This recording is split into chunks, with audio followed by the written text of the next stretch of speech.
Eto mga boss, sobrang wild na naman nag-ala Manny Pacquiao. Dito nga si Jordan Clarkson dito sa naging laban nila kontra nga dito sa Detroit Pistons. Grabe mga boss, lumabas na naman yung pagka-Pinoy dito nga ni JC. Ano nga ba yung mga nangyari sa game na to mga boss? Tara't pag-usapan natin yan.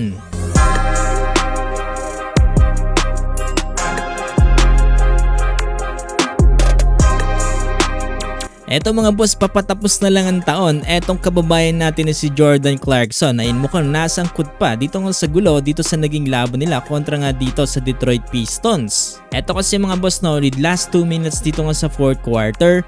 Eto matapos nga makapasok dito ng 2-point shot ni Paul Reed. Nag-angas lang naman mga boss at nabalya niya nga dito ang ating kababayan na si Jordan Clarkson. Kaya naman mga boss, gumanti pabalik itong kababayan natin na si Jordan Clarkson. Pero eto kasing matindi mga boss, etong rookie na si Ronald Holland II. Umambaba naman mga boss dito nga sa ating kababayan na si Jordan Clarkson na tila nga ba gusto makipagsuntukan. Syempre mga boss, nagkamali siya ng hinamon. Itong kababayan natin na si JC mga boss ay talagang pumorma din na nag-alaman ni Pacquiao, naka-ready na yan mga boss. Dahil dyan mga boss no, tinawagan ng double technical foul etong si Jordan Clarkson at itong si Ronald Holland II. Naman kasi nagpang-abot itong dalawang to mga boss no, dahil naawat din agad yan ng mga officials at ng mga players, pero nakakatawa lang etong si Ronald Holland II. Akala niya ata bata lang itong si Jordan Clarkson at hindi papalag sa kanya mga boss no. Untik na nga mag-swing itong si JC mga boss no, pinigilan lang at talagang parang napaatras pa itong si Ronald Holland. Nya alam mga boss, may dugong Pinoy to, hindi aatras yan.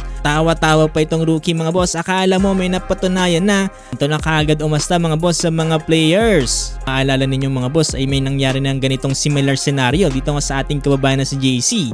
Hindi na to bago mga boss dito nga kay Jordan Clarkson at maning-mani na lang sa kanya yung ganito. Nakakatawa lang mga boss dahil wala naman talagang ginawang mali dito si Jordan Clarkson at ang unang bumangga sa kanya dyan dito ay ang player na si Reed.